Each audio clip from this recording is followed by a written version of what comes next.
مجدك وأمري في الحياة إليك أتيتك أرتجي الرضوان فوفقني لما يرضيك. İsmul Azam. Allah Taala'nın El-İsmul Azam, yani ismi Azam, en ulug' isim deydigan ismi barmı yoki yo'qmi degan masala ustida ulamolar ixtiloflashgan bo'lib, ba'zi ulamolar Alloh taolaning ismi Azam deydigan biror ismi yo'qdir deb qaraydi. Mufassirlarning peshvosi Alloma ibn Jarir Tabari, Alloma ibn Hibban, İmam Baqilani qatorliq ulamolar mundaq deydi. Alloh taolaning ismi Azam deydigan ismi yo'q. Chunki Alloh taolaning ismlarining va sifatlarining hammasi go'zal, hammasi ulug', ular bir-biridan farqlanmaydi. Ularni bir-biridan ayirib qarashga bo'lmaydi.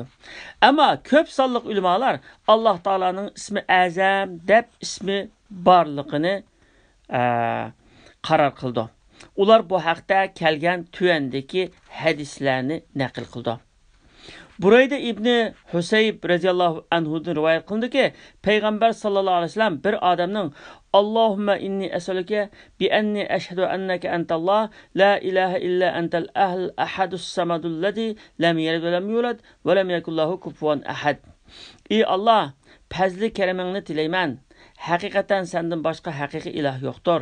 Sen hamma sana muhtoj bo'lgan, farzandlik bo'lmagan, tug'ilmagan, hech kim sana tangdosh bo'la olmaydigan yakkigan ilohsan deb duo qilayotganligini anglab qilib mundaq dedi.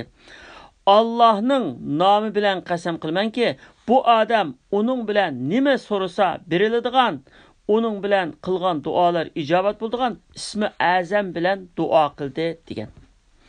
Anas ibn Malik radhiyallohu anhudan rivoyat qilindiki, bir odam Allahumma inni as'aluka bi anna lakal hamdu la ilaha illa antal hannanul mannan badi'us samawati wal ard ya zal jalal vel ikram ya hayyu ya qayyum as'aluk.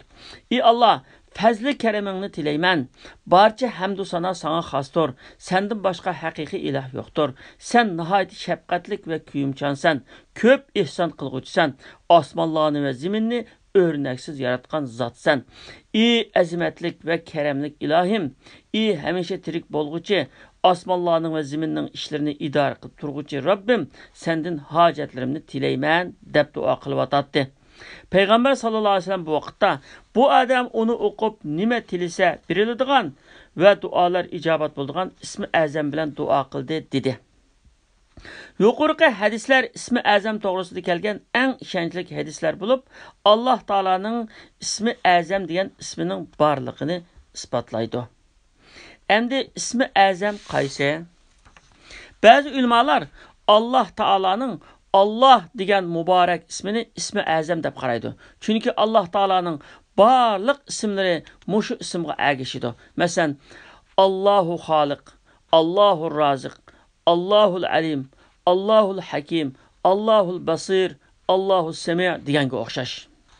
Yana ba'zi ulamolar banda Alloh taolaga butun vujudi bilan berilib duo qilgan vaqtida Alloh taolaning qaysi ismini shepi keltirib duo qilgan bo'lsa, o'sha ismi Azam deb qaraladi. Bu İmam Ja'far Sodiq, Junayd qatorliq ulamolardan naql qilingan. Bu masaladagi eng kuchli qarash ko'p sonliq ulamolarning nazarida ismi Azam yuqorqi ikki hadisda kelgan duolardir.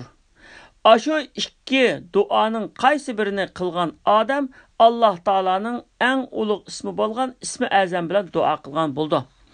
Duoning ijobat bo'lishi uchun duo qilguvchining yemak ichmakining haloldan bo'lishidan boshqa yana uning duoda samimiy bo'lishi, aqli, fikri, hissiyoti ve bütün vücudi Allah Taala bilenla buluşu şart. Çünkü Peygamber sallallahu aleyhi ve sellem sizler Allah'a dua kılgınınlarda onun icabet buluşuğa çin işengen halde kılınlar. Bilinler ki Allah gafletdeki pervasız kişinin duasını icabet kılmaydı deb körsetken. Kadirlik qarindoshlar, bugünkü anlatışımız bu yerdə axırlaşdı. Yana bir uçraşqıcha hammanglarni Allohga topshirdim. Aman bo'linglar. Vassalamu alaykum va rahmatullohi va barakatuh.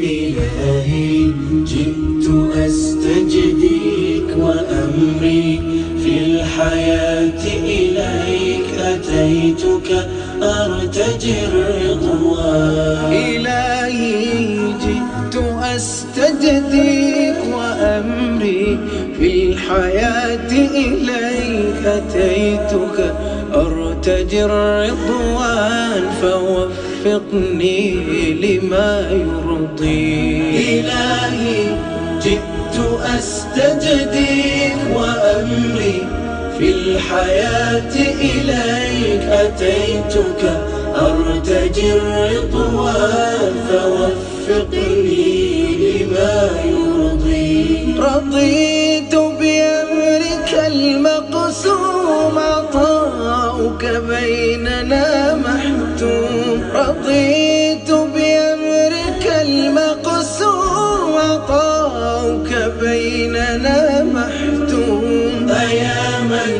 تسعد المهموم أيا من تسعد المهموم أعيش والاتكال عليك إلهي جئت أستجديك وأمري في الحياة إليك أتيتك أرتجي الرضوان فوفقني لما يرضيك زرعت الخير في الأيام لأجل الغير بالإسلام زرعت الخير في الأيام لأجل الغير بالإسلام وغاية مقصد الإكرام وغاية مقصد الإكرام وليس يفوز من يعصي